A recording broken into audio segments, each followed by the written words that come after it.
Hi there. Good morning, good afternoon, good evening, whatever time it is. As always, happy whatever day it is. Welcome to the Erickson Report. I'm your host. My name's Larry Erickson.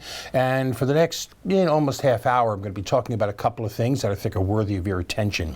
If you have any reactions to the show, they are always welcome. You can reach me at my personal emails. My personal email, Whoviating, WHOVIATING at AOL.com. So again, if you have any reactions to the show, please feel free to share them.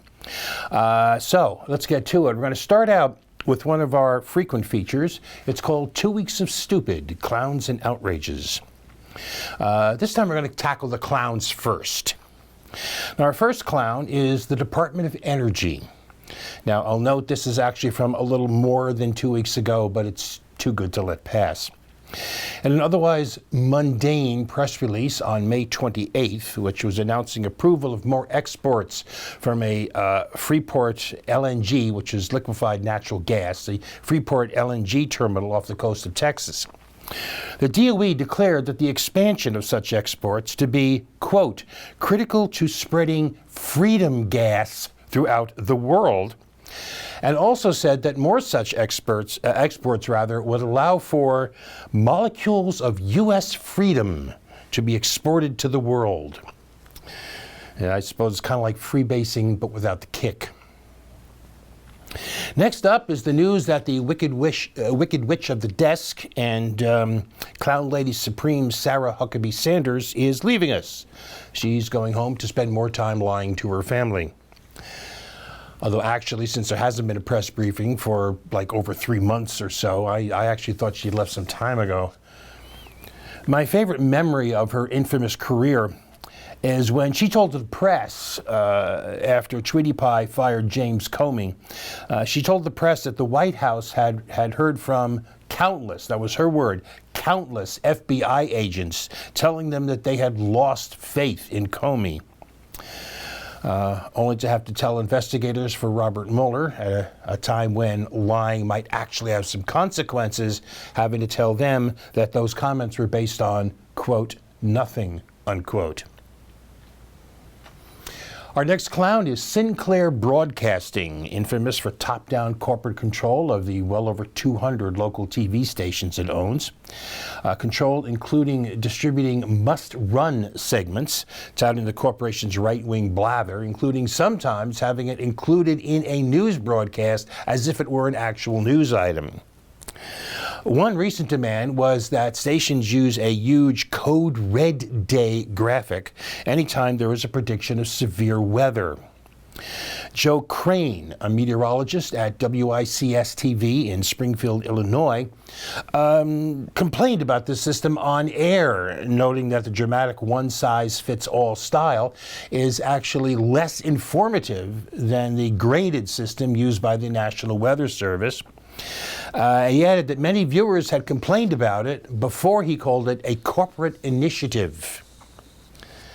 The next day, Crane was gone from the air, and a job listing for a meteorologist at WICS appeared, interestingly, not on WICS's website, but on Sinclair's. Finally on this, Robert Samuelson, a Washington Post columnist who several years ago wished the internet would just go away, well deserves his red nose. In a column on June 12th, he bemoaned the fact that the population of Japan was shrinking a little, predicting all sorts of dramatic, hideous outcomes if that were to continue. Labor shortages, deficits, crushing debt burdens. Now, of course, Japan is 10 times more densely populated than the United States. You might figure they could use a little more room.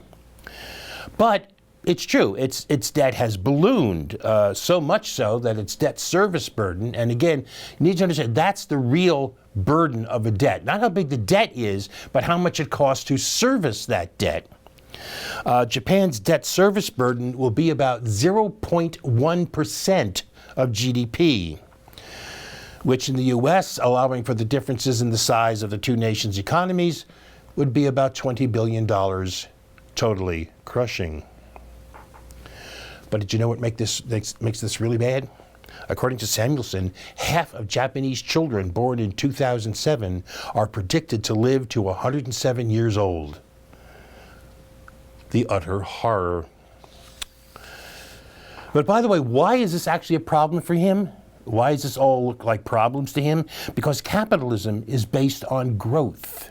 There always has to be more people, more stuff, more production, more waste, more resource extraction, more. Without a constant flow of more, capitalism falters and ultimately fails. Which means that the dire future he sees for Japan is not dire for the Japanese, but for capitalism. Okay, switching over. Here is an outrage for you. Pia Klemp. She is German, she is 35, and she is something of a rarity. She is a ship's captain. She's actually also a member of Sea-Watch, a non-governmental organization that rescues asylum seekers who are trying to cross the Mediterranean to reach Europe by boat.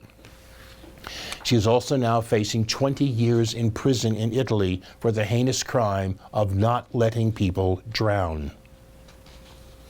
See, human trackers in Libya extort thousands of dollars from migrants who come there desperately trying to reach Europe. As Klemp notes, those migrants risk the crossing of the Mediterranean because there are no legal entry routes, and they keep coming because, in her words, there are so many things to flee. But the ships used by the traffickers are often unseaworthy. Sometimes they're actually sabotaged, forcing humanitarian vessels such as Klemp's to either rescue the migrants or let them drown. Over the years, Klemp has rescued, by her estimate, at least 1,000 people. For that, she's become a target of Italy's extreme right-wing interior minister and deputy prime minister, Matteo Salvini. He's promised harsh penalties for so-called illegal migrants, which has led rescue workers like Klemp to be branded as criminals.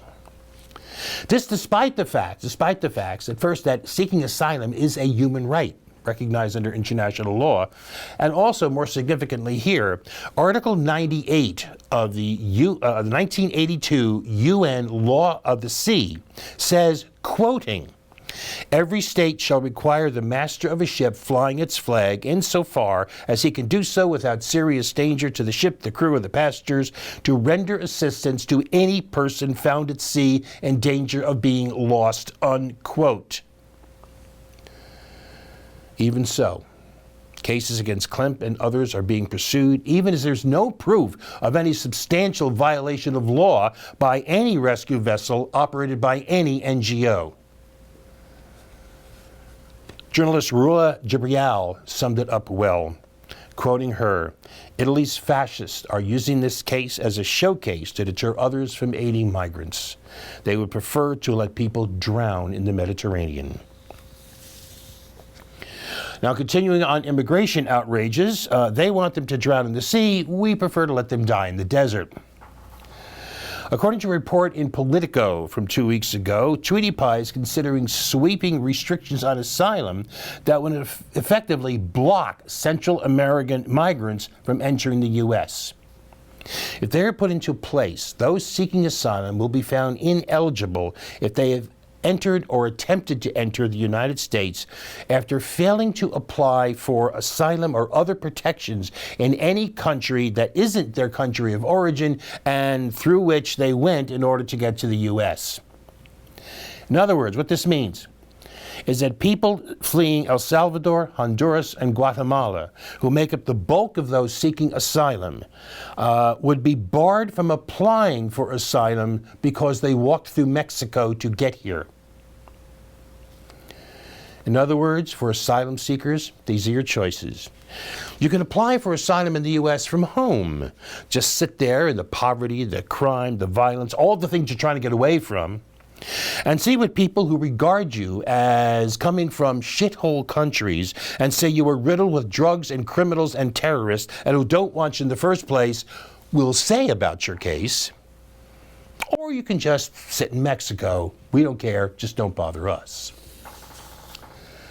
I mean, it really is like they aren't even pretending anymore. The bigotry, the hatred, the xenophobia is right out there for all to see.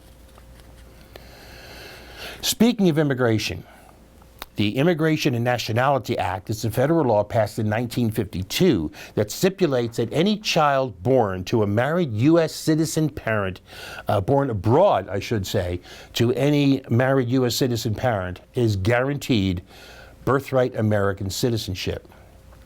The reference to married there, remember this is 1952, that was largely to deal with situations where only one of the people was a citizen. In other words, you're a citizen, your spouse isn't, doesn't matter, the kid's still a citizen. But the State Department interprets the law to mean that a child born abroad must be biologically related to a U.S. citizen parent, and what's more, that a child born to a same-sex couple through assisted reproductive technology, which is not mentioned in the 1952 law and barely existed at the time, is born out of wedlock, and thus it's claimed is not a birthright citizen. Now, the Immigration and Nationality Act makes no reference to biology in determining birthright citizenship, which means the policy has little textual support in the law. But the State Department doesn't care. And that has plunged some same-sex couples into a legal nightmare, as the State Department, in effect, says they're not married, their marriage doesn't count for anything. In February, a federal judge ruled in a suit brought by one same-sex couple that the department's imposition of a biological requirement is, quote, a strained interpretation, unquote, of immigration law, and dismissed attempts to institute a biological testing regimen as unilateral. But the State Department has appealed that ruling and has fought to summarily dismiss a suit brought by another same-sex couple, so the fight and the outrage continue. Oh, a footnote to all this. This policy of the State Department was adopted in 2014 under Obama. All right, next up, this particular type of intellectual corruption is pretty commonplace these days, but it's still outrageous, still worthy of note. In mid-June, the Environmental Defense Fund released emails between William Happer, a member of the National Security Council, and policy advisors with the Heartland Institute. The emails dated from 2018 and 2019 and were obtained through a Freedom of Information Act request. The emails showed that Happer, who has claimed that carbon dioxide is good for humans and that carbon emissions have been demonized like the poor Jews under Hitler, actively sought the help of the Heartland Institute, a notorious and brazen liar about climate change, in seeking to discredit the scientific reports on climate change coming out of NASA. In the words of Matthew Nisbet, a professor of environmental communication and public policy at Northeastern University, this is equivalent to formulating an anti-terrorism policy by consulting with people who deny terrorism exists. Okay, one final outrage. Ryan Kirkpatrick is a student at West Park Elementary School in Napa, California. He's 9 years old. On June 10th, it was reported that after learning that some kids cannot afford lunch at school and so had to take on debt, he used his saved up allowance money to pay off the debts for his entire third grade class because, according to his mother, he wanted to do something to make a difference. The total came to $74.50. Okay, so why is this an outrage? Because why should he have to? Why is it acceptable for some kids to be too poor to afford a school lunch? Why should any child or their family have to depend on private charity, which is exactly what this is, in order to afford a meal? Make no mistake, what Ryan Kirkpatrick did was a kind and a good thing. The outrage is not what he did. The outrage is the fact that it's ever necessary. And bear in mind that this comes at a time when the federal minimum wage has passed an ignominious milestone. It's been stuck at $7.25 an hour since July 24, 2009, and as of June 16th, it had gone the longest time without an adjustment since the program was enacted in 1938. In fact, the purchasing power of the minimum wage has been declining since it hit a peak in February of 1968. That's a 51-year-long decline in purchasing power. A majority of states now have minimum wages, state minimum wages, that are above the federal level. But even in those, only 3 have a minimum wage that's above $11.50 an hour, which is a figure which would offer purchasing power slightly below that of that federal minimum wage those 51 years ago. 51 years to get exactly nowhere. Meanwhile, in 21 states, the paltry, miserly federal minimum is still the standard. And we are all supposed to believe our economic lords and masters when they tell us that everything is great. Let's take a break.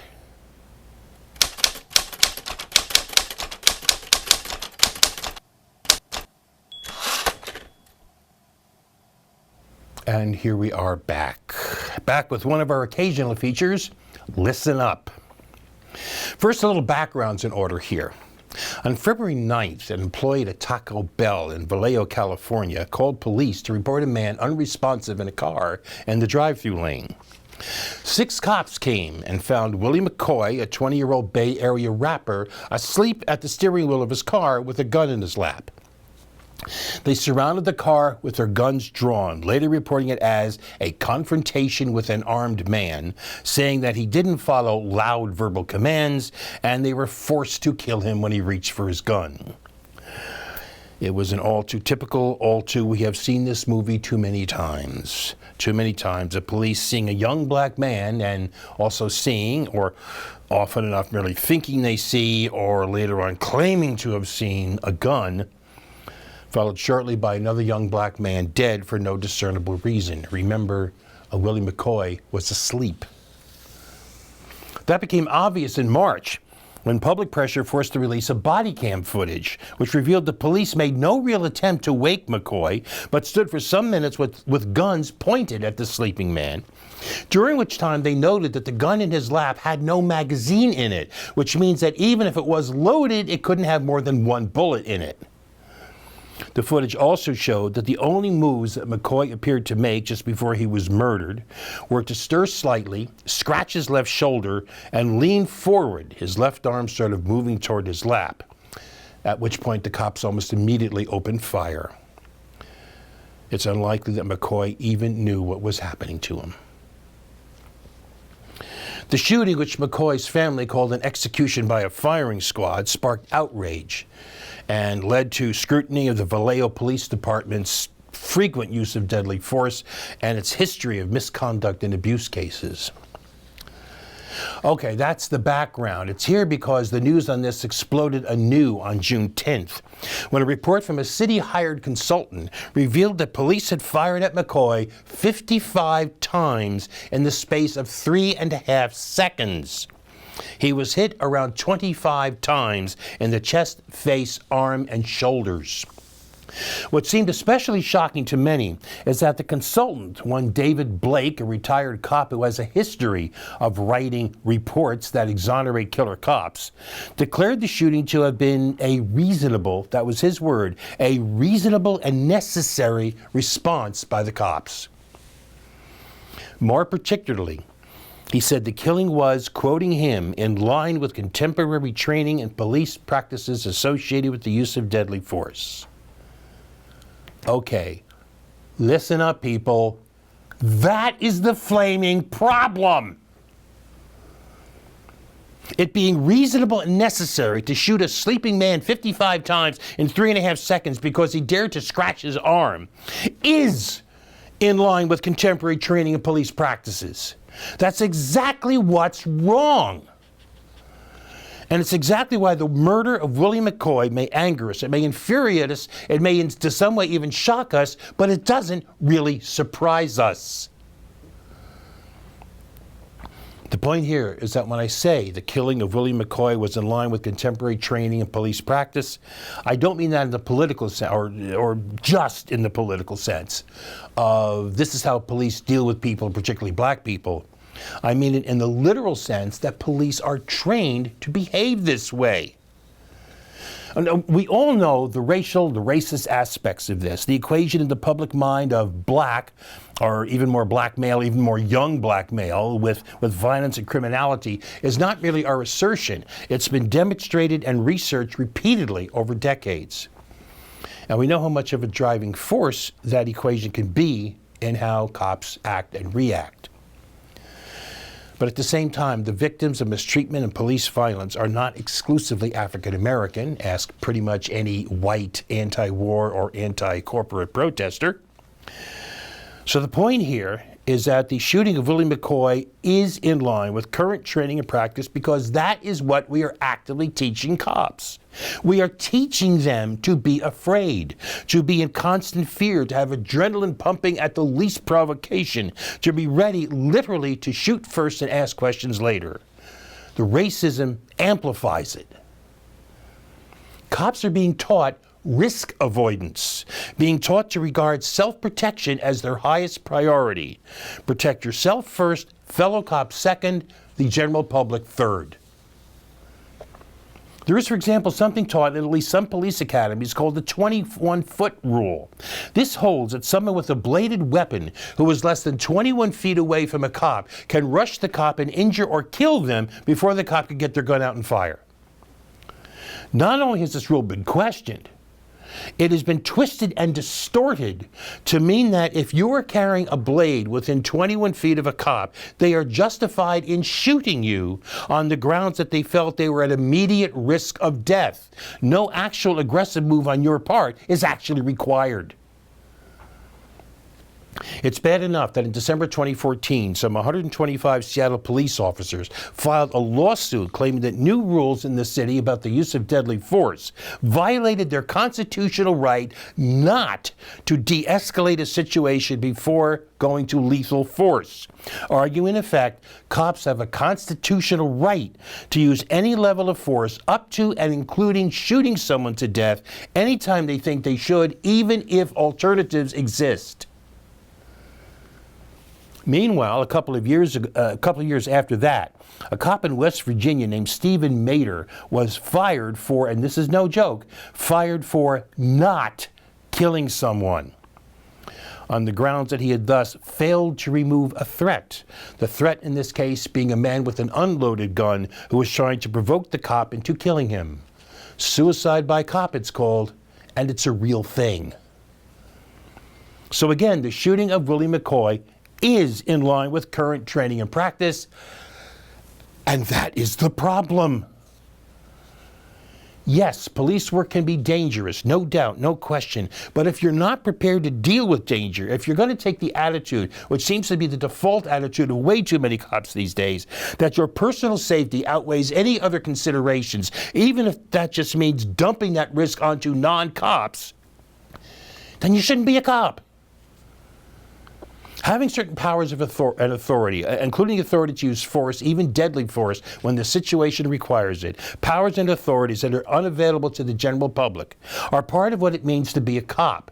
They are the necessary tools cops must have in order to do their jobs. But acceptance of genuine risk is another necessity, without which the job is no longer that of a cop, but that of an occupying military force. Something too many police forces increasingly resemble, and is which they are increasingly and not inaccurately perceived by the communities where they operate.